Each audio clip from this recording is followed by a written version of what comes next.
नमस्कार। आज की ब्रेकिंग न्यूज के साथ मैं हूं अमृत तिवारी और बड़ी खबर ग्वालियर से, जहां वेटनरी डॉक्टर के डेपुटेशन पर हाईकोर्ट में सुनवाई। हाईकोर्ट ने नगर निगम को कड़ी फटकार लगाई है। आए दिन मासूम बच्चों को कुत्ते नोच रहे, हाईकोर्ट ने कहा। इसके साथ ही नगर निगम सिर्फ कागजी काम कर रहा, वेटनरी डॉक्टरों को बनाया था नगर निगम का स्वास्थ्य अधिकारी। फैसले को हाईकोर्ट में दी गई थी चुनौती। तो यह बड़ी खबर। हाईकोर्ट का निगम से सवाल, नगर निगम में कितने अधिकारी हैं, कब से डेपुटेशन पर काम कर रहे हैं, नियमित नियुक्तियों के संबंध में कार्रवाई क्यों नहीं, डेपुटेशन से जुड़ा पत्र किस अधिकारी ने दिया, किस कारण से वेटनरी डॉक्टर को डिपोट किया गया, एमबीबीएस की न्यूनतम योग्यता के बावजूद डेपुटेशन कैसे।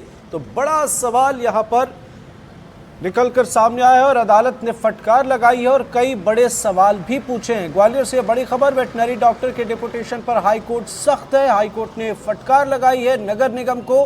आए दिन मासूम बच्चों को कुत्ते नोच रहे हैं, हाईकोर्ट ने कहा। इसके साथ ही कई सवाल भी हाईकोर्ट ने पूछे हैं। नगर निगम सिर्फ कागजी काम कर रहा है, हाईकोर्ट ने कहा है। वेटनरी डॉक्टर को नगर निगम का में बड़ी जिम्मेदारी देने को लेकर अदालत की सख्ती नजर आई है। अदालत इस मामले पर सख्त है और कई सवाल, इसके साथ साथ फटकार नगर निगम को हाईकोर्ट की तरफ से। तो डॉग बाइट पर हाईकोर्ट की सख्ती, वेटनरी डॉक्टर के डेपुटेशन का यह मामला है। नगर निगम में कितने अधिकारी हाईकोर्ट ने पूछा है। इसके साथ ही और कई अहम सवाल अदालत ने पूछे हैं, कब से डेपुटेशन पर काम कर रहे हैं, इस पूरे मामले की जानकारी, इसके साथ ही फटकार। और कहीं ना कहीं यह मामला गंभीर है और इस मामले पर बेहतर तरीके से संज्ञान लेने की जरूरत है। मामला अदालत में पहुंचता है और अदालत की नाराजगी नजर आती है तो आप समझ सकते हैं कि कितने हालात जो है वो बेहतर नहीं है। सहयोगी देव श्रीमाली हमारे साथ जुड़ गए। देव जी, क्या है ये पूरा मामला, अदालत में क्या कुछ हुआ? बिल्कुल, देखिए, ये एक डॉक्टर अनुज शर्मा थे जो वेटनरी डॉक्टर हैं और उनको यहाँ ग्वालियर नगर निगम में वेटनरी डिपार्टमेंट से डेपुटेशन पर लाया गया था, लेकिन उसके बाद उनको जिला स्वास्थ्य अधिकारी बना दिया गया। तो इसके खिलाफ रिट दायर हुई थी कि वो वेटनरी के डॉक्टर हैं और जिला स्वास्थ्य अधिकारी जो लोगों की जान की को लेके ख्याल करता है, ऐसे जिम्मेवारी उनको कैसे दी गई और गलत तरीके से दी गई है। इस रिट याचिका की सुनवाई के दौरान पिछली बार की जो तारीख लगी थी उसमें सरकार ने, हाईकोर्ट ने सरकार को कहा था कि इनको यहाँ से डेपुटेशन से वापस भेजा जाए और इनको इस पद से हटाया जाए, क्योंकि ये मूलतः पशु चिकित्सक हैं।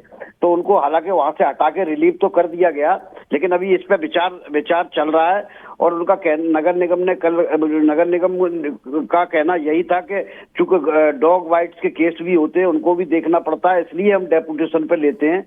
तो हाईकोर्ट ने इस पर बड़ी सख्ती बरती कि आप क्या देखते हो, रोज बच्चों को नोच रहे हैं, बुजुर्गों को नोच रहे हैं कुत्ते, और उनके फोटो रोज अखबारों में छपते हैं, टीवी पे आते हैं, और आप कर क्या रहे हो? आप तो सिर्फ कागजों में कार्रवाई कर रहे हो। तो अब नगर निगम में जो डेपुटेशन पे लोग काम कर रहे हैं, इनको लेके हाईकोर्ट बड़ा सख्त है और जो अगली तारीख लगाई है उसमें यही कहा है कि आपके यहाँ कितने लोग काम कर रहे हैं डेपुटेशन पे, कब कब से काम कर रहे हैं ये बताइए। आपने परमानेंट जो लोग रखे जाना थे उनके रखने के लिए क्या कार्रवाई की, और अगर नहीं कार्रवाई की तो क्यों कार्रवाई नहीं की। तो इन सारे मामलों के जवाब अगली तारीख को देना होगा। और इस मामले पर, डेपुटेशन के मामले पर हाईकोर्ट काफी सख्त नजर आ रहा है। बिल्कुल देव जी, अब अदालत की सख्ती के बाद क्या नजर आ रहा है, क्या कुछ सुगबुगाहट नजर आती है? देखिए, अब ये कल रात को ही फैसला हुआ है, तो निश्चित तौर पर अभी इसमें तैयारी चल रही है, क्योंकि फर्स्ट वीक में जवाब देना है, अप्रैल के फर्स्ट वीक में। लेकिन ये एक बड़ी चुनौती होगी, क्योंकि बहुत सारे कर्मचारी जो है नगर निगम में डेपुटेशन पर काम कर रहे हैं और जो नियुक्तियां हैं, भर्ती है, वो परमानेंट हो नहीं रही है। तो इसको लेके निगम के अधिकारियों का यही कहना है कि वो राज्य भर्ती सीधे नहीं कर सकते हैं, तो राज्य शासन से बातचीत करेंगे, विचार विमर्श करेंगे जवाब देने के पहले।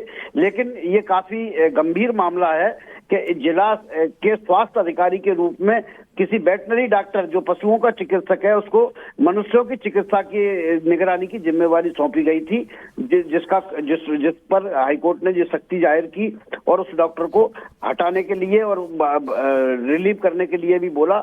हालांकि उसको हटा दिया गया है, लेकिन ऐसे कई मामले अभी हैं जो डेपुटेशन पर, जो जिस विभाग के लिए विशेषज्ञ हैं उसकी जगह दूसरों से काम लिया जा रहा है। तो अब उन सब में हड़कंप मचा हुआ है। बिल्कुल देव जी, एक बड़ा सवाल है एमबीबीएस की न्यूनतम योग्यता है, इसके बावजूद डेपुटेशन हुआ, अदालत ने भी ये सवाल पूछे। क्या इस मामले में आगे कुछ उम्मीद कर सकते हैं एक्शन को लेकर? अब देखिए उसमें यही बात है कि उन्होंने कहा कि हमने अब जो स्वास्थ्य अधिकारी का पद खत्म हो गया है उसका नाम स्वच्छता अधिकारी हो गया है, तो इसको लेके हम दूसरों को भर्ती कर सकते हैं। लेकिन जो रिट दायर की गई है उसमें यही सवाल उठाया गया था कि किसी भी स्वास्थ्य अधिकारी के लिए कम से कम एमबीबीएस की डिग्री होना जरूरी है, जबकि ये उसकी डिग्री है ही नहीं। इनके पास वेटरनरी डॉक्टर की डिग्री है और मनुष्यों के चिकित्सा की ध्यान रखने का, निगरानी करने का काम इनको सौंपा गया है, जो कि बहुत ही न केवल गलत है बल्कि चिंताजनक और घातक भी है। और इसी पर ये अभी इसी रिट पर अभी सुनवाई चल रही है। बिल्कुल सही आपने कहा, नजर बनाए रखे, लेकिन नगर निगम सिर्फ कागजी काम कर रहा है और अदालत की तरफ से यह टिप्पणी की गई है, तो यह वाकई गंभीरता का विषय